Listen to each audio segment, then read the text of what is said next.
Next trick we're going to show you is the sleeper. It looks like this. You notice the yo-yo is just spinning right at the end of the string.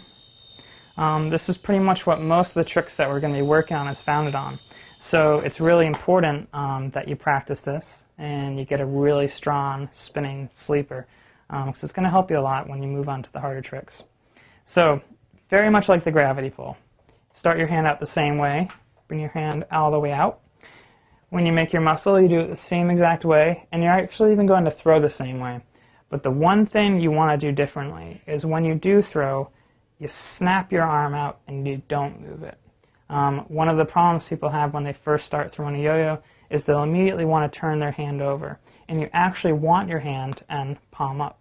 So it looks like this. Bring your arm up, just like gravity pull, shoot and snap your wrist straight out, and the yo-yo comes right off the top of your hand, and that'll produce a really strong spinning yo-yo. Another important thing to consider when you're throwing is when you do snap your wrist out like that, that you don't bounce it. It needs to be a really straight snap like that. And then when you're ready to catch the yo-yo, you actually take your hand and turn it from the palm up position to the palm down position, and it's just a very slight tug.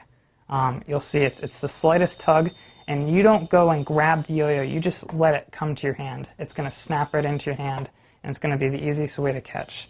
So practice this, get a really strong throw, and get it so that with the slightest tug you can catch it, and you're going to be doing great for the next tricks.